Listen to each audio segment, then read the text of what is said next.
আজ এই শরীফ আর শরীফার গল্পর ভেতরে আমি এইটাই পেয়েছি, সকালে শরীফ বিকালে উনি শরীফা হয়ে যাবে। আর এটা যদি রাষ্ট্রীয় ভাবে কায়েম করতে পারে, তারপরের দিন সে যদি বলে আমি শরীফা, আমারে এখন মহিলা হোস্টেলে সিট দেন, আপনাকে দেওয়া লাগবে। আপনি যদি না দিতে চান তাহলে আবার মামলা দেবে। কথা বলেন না কেন? ও শরীফা বিকালে যায় দাবি করুক, মাল তো শরীফ আছে, শরীফ না? এখন যে আপনার বোন আপনার মেয়ে থাকে হোস্টেলে, ও বেটা শরীফা যাই হোক, ও তো আসল শরীফ। ও থাকলে আগামী প্রজন্ম যার ওর সন্তানে ভরে যাবে। শরীফ থেকে শরীফার দাবি করে এরা মেয়েদের লজ্জা স্থান নিয়ে খেলা করার চেষ্টায় আছে। আর আমাদের আগামী প্রজন্মকে এরা জারজ হিসাবে পরিগণিত করতে চাচ্ছে। ৯৬% মুসলমানের এই দেশে আমাদের যারা দায়িত্বে আছে তাদের বলবো, শুধু আমরা বিপদে পড়বো না, আপনিও বিপদে পড়বেন। পড়বেন কি? আপনার তো আরো চরিত্র নেই, আপনার চরিত্র তো এরকমই, এই জন্য আপনার কিছু মনে হচ্ছে না। কিন্তু আমি তো মানুষ, আমি আদমের সন্তান, আমার তো লজ্জা লাগে যে শরীফ থেকে শরীফা নাম নিয়ে আপনি আমার বোনের কাছে মেয়ের কাছে থাকবেন, এটা মেনে নেওয়া যায়? শয়তান ছিল যৌনবাদী, শয়তান আরো জোরে। হযরতে হাওয়া আলাইহিস সালাম যখন পাতাটা ছিঁড়তে যাবে, আদম আলাইহিস সালাম ছিঁড়তে গিয়েও ছেড়েননি, উনি চলে এসেছেন। হাওয়া আলাইহিস সালাম বলে, কি ছেড়বে না কেন? না, আমার কেমন লাগে। শয়তান যে ওদিকে ধোকা দিয়ে বোকা বানিয়ে রেখেছে, তাড়াতাড়ি করে দেখছে না স্বামী তো ছেড়ে না, উনি ছেড়ে ফেলেছিলেন। এই পাতা ছেড়ার পরে যে কষগুলো পড়ছিল, ওই দিন গাছ বরদুয়া দিয়েছে রব্বুল আলামিন, তোমার নিষিদ্ধ জায়গায় হাত দিয়ে যে লোকটা আমাকে কলঙ্কিত করে আমার শরীর থেকে রস ঝরিয়েছে, এই মেয়েটা যখন বয়স প্রাপ্ত হবে তখন এর শরীর থেকে রক্ত ঝরিও। এই জন্য মেয়েদের বয়স প্রাপ্ত হওয়ার পরে 3 দিন 7 দিন 5 দিন 10 দিন পর্যন্ত আল্লাহ রক্ত ঝরিয়ে দেয়। এই গাছের বরদুয়া, এটা কিয়ামত পর্যন্ত মেয়েদের এই বরদুয়া থাকবে। হযরত আদম আলাইহিস সালামের পোশাক যখন সব খুলে পড়ে গেছে, জান্নাতের ওই পাতাগুলো ছিঁড়ে ছিঁড়ে লজ্জা স্থানটা অন্তত ঢেকেছে। আর ওই যে শয়তান দাঁড়িয়েছিল দূরে, দুইজনের উলঙ্গ অবস্থা দেখে খিলখিল করে হাসতেছিল। এই জন্য শয়তান যৌনতা দেখে আনন্দ পায়, আর মুমিন যৌনতা দেখলে লজ্জা পায়। আর সিনেমা হলগুলোর দিকে তাকান, কি সিনেমা উপহার দিচ্ছে মানুষদেরকে। নবীজি ১৫০০ বছর আগে জানিয়েছে এমন সময় আসবে বাপ আর মেয়ে বসে সেনা করা দেখবে। এখন সেটা চলছে। এই কথা বলেন না কেন?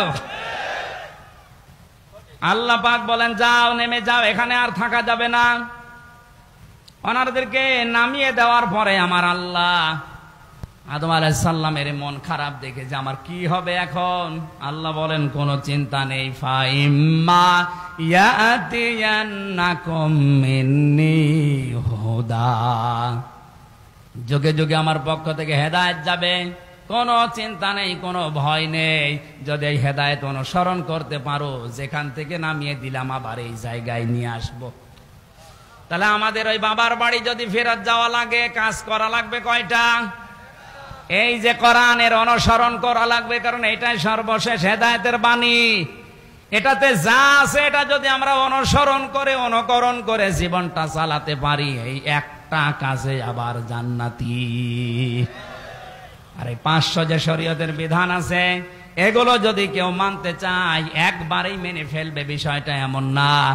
নবীজি বলেন, আর দুনিয়া সিজনুল মুমিন ওয়া জান্নাতুল কাফের, দুনিয়া মুমিন যারা দাবি করবে তাদের জন্য জেলখানার মতো মনে হবে, আর কাফেরদের জন্য বেহেশতের মতো মনে হবে। আয়াতের শেষের শব্দ আমি পেয়েছি, ফালা খাউফুন আলাইহিম ওয়ালা হুম ইয়াহজানুন, যারা এই হেদায়েত অনুসরণ করে তাদের কোনো ভয় নেই, কোনো চিন্তা নেই। এই শব্দটা কি? যারা এই হেদায়েত অনুসরণ করে আল্লাহকে রব বলে টিকে থাকতে পারে, তাতানাজ্জালু আলাইহিমুল মালাইকা, ফেরেশতা তাদের জন্য আল্লাহ নাজিল করেন, আল্লাহ তাখাফু ওয়ালা তাহজানু, ফেরেশতারা বলে কোনো ভয় নেই, কোনো চিন্তা নেই। এ কথা যাকে তাকে ফেরেশতা বলে না, যারা আল্লাহকে রব বলে টিকে থাকতে পারে তাদের ঈমানের উপরে। এরকম কঠিন মুহূর্তে আমি বাস্তবে জেলে যাওয়ার পরে দেখেছি এক কারারক্ষী আমারে বলছিল, তোরা বালি না কুতুবউদ্দিন নাম জানো? আমারে বলছে, হুজুর যেদিন মীর কাসেম আলীর ফাঁসি হবে ওদিন মাগরিবের সময় আমার দায়িত্ব ছিল। ফাঁসির ওই কন্টেম সেলে আমি গেলাম, ডাক দিয়ে বললাম, স্যার আর মাত্র 3 ঘন্টা আছে, আপনি প্রস্তুতি নেন। উনি আমারে বলে, কারারক্ষী ভাই এখনো 3 ঘন্টা, আমি 2 ঘন্টা ঘুমালাম, তুমি আমারে ডাক দিও।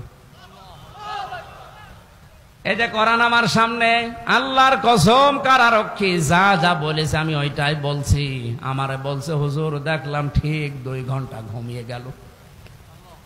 আমি চিন্তা করছি যার 1 ঘন্টা পরে ফাঁসি, যার ছেলে গুম হয়ে আছে তাও ব্যারিস্টার, বাংলাদেশে যদি 10 জন ধনী থাকে তার ভেতরে সে একজন। লক্ষ লক্ষ মানুষের কর্মসংস্থান তৈরি করেছে যে লোকটা, যার মাথা শুধু মাথা না একটা ম্যাগনেট। আর এই লোকটার ঘুম আসে কি করে? ঠিক ঘুমিয়ে গেছে, ডাক দিলাম 2 ঘন্টা পরে ঘুম থেকে উঠে গোসল করে নিল, ওযু করে নামাজ পড়ে আমারে বলছে চলেন। আমি ওই সময় ভেবেছি যে লোকটার ঘুম আসলো কি করে। আমিও বুঝতাম না এতদিনে আয়াতের তাফসীর, আমি এখন বুঝি যে ঘুম কেন এসেছিল। কারণ যারা এই হেদায়েতকে সত্যিই মেনে নেবে, আল্লাহকে রব বলার পরে ঈমানের উপরে যারা দৃঢ়তা টিকে থাকতে পারবে, তাদের ফেরেশতারা এসে বলবে কোনো চিন্তা নেই, কোনো ভয় নেই। তোমার সন্তান, তোমার স্ত্রী, তোমার মেয়ে, তোমার এই ব্যবসা প্রতিষ্ঠান নিয়ে চিন্তা হয়, কোনো চিন্তা নেই, চলে যাও তুমি জান্নাতে, আর ওগুলো সব আমার আল্লাহ নিজে দেখে রাখবে। ওয়াবশিরু বিল জান্নাতিল্লাতী কুনতুম তুআদুন।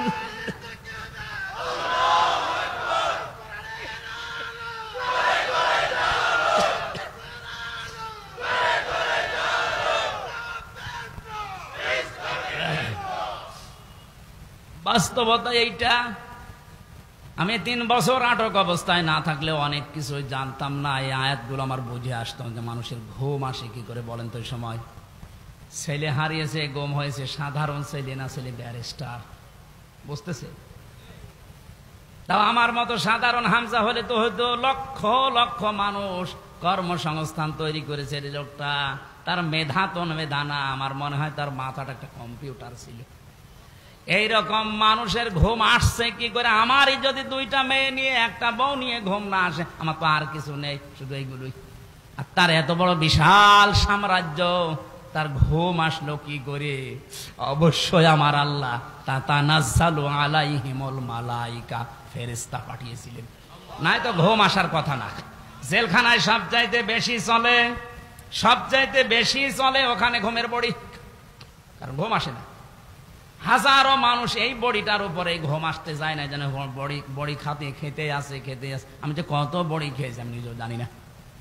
অথচ লোকটার মাথার উপরে মাত্র 3টা ঘন্টা, জীবন শেষ হয়ে যাবে, আর বলছে আমি 2 ঘন্টা ঘুমিয়ে নেই।